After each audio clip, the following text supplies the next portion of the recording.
అందరికీ నమస్కారం అండి. నా పేరు రాధిక.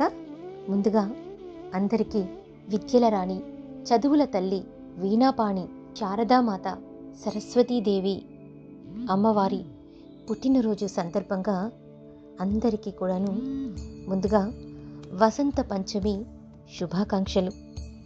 సరస్వతీదేవి పుట్టినరోజుని అందరూ వసంత పంచమి అని, శ్రీ పంచమి అని పిలుస్తూ ఉంటారు. మాఘమాసంలో వచ్చేటటువంటి పంచమి రోజున సరస్వతీదేవి జన్మించిందని, అందుకని ఆ రోజు అందరూ సరస్వతీదేవిని పూజించాలి అని చెప్తూ ఉంటారు.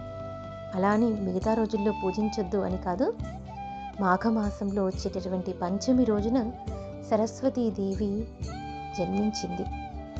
అందుకని ఈ రోజుని మాఘ వసంత పంచమి అని, శ్రీ పంచమి అని పిలుస్తూ ఉంటారు.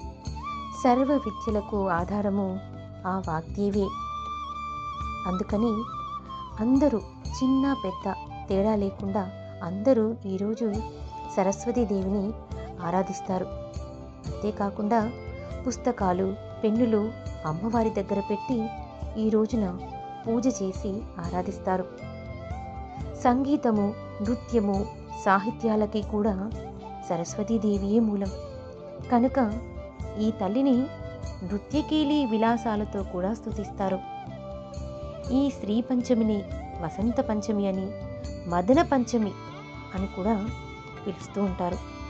జ్ఞాన ప్రాప్తి కోసము ఈ తల్లిని ఆరాధించమని బ్రహ్మవైవర్తన పురాణం చెప్తోంది.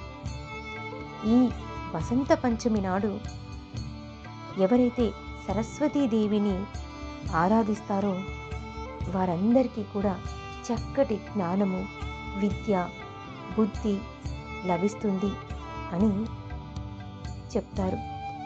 సాక్షాత్తు శ్రీమన్నారాయణుడే నారదునికి ఈ వసంత పంచమి రోజు సరస్వతీదేవిని ఎలా ఆరాధించాలి అనేటటువంటి విషయాన్ని దేవీ భాగవతంలో వివరించారు.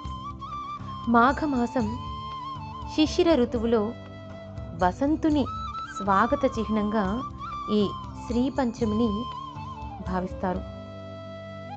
ఋతురాజు వసంతుడు కనుక వసంతుని ప్రేమను, అంటే వసంతుడు ప్రేమని కలిగించేవాడు. మదనుడు కనుక మదనుణ్ణి అనురాగవల్లి అయిన రతీదేవిని ఆరాధన చేయటం కూడా ఈ శ్రీ పంచమి నాడు కనబడుతోంది.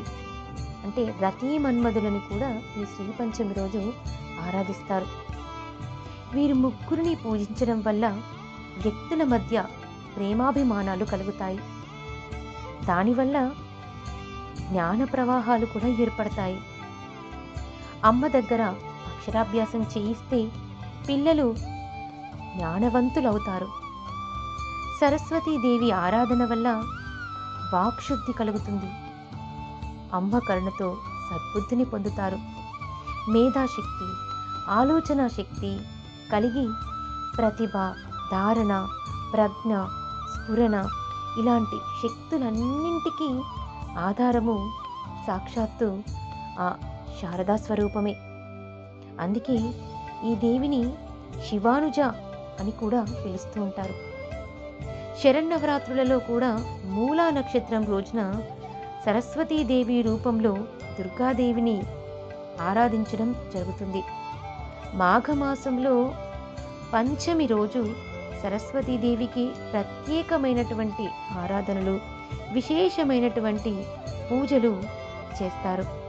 చంద్రిక, చంద్రవదన, తివ్రా, మహాభద్ర, మహాబల, భోగద, భారతి, భామ, గోవింద, గోమతి, శివ అని ప్రతిరోజు కానీ, పంచమి నాడు కానీ, సప్తమి తిథులలో కానీ, సరస్వతి జన్మ నక్షత్రం రోజున అంటే మూలా నక్షత్రం రోజున కానీ పూజించిన వారికి ఆ తల్లి కరుణాకటాక్షాలు పుష్కలంగా లభిస్తాయి. అహింసకు అధినాయిక సరస్వతీదేవి. సర అంటే కాంతి, వెలుతురు అంటే కాంతినిచ్చేది కనుక సరస్వతీదేవి అయింది. అందుకే అజ్ఞాన తిమిరాంధకారాన్ని దూరం చేసి విజ్ఞానము అనేటటువంటి కాంతి కిరణాన్ని వెదజల్లేటటువంటి దేవత సరస్వతీదేవి. ఈ అహింసామూర్తి తెల్లని పద్మములో చక్కగా ఆసీనురాలై వీణ, పుస్తకము, జపమాల, అభయ ముద్రలను ధరించి ఉంటుంది. అహింసామూర్తి కనుకని ఈ తల్లి చేతిలో ఎటువంటి ఆయుధాలు ఉండవు.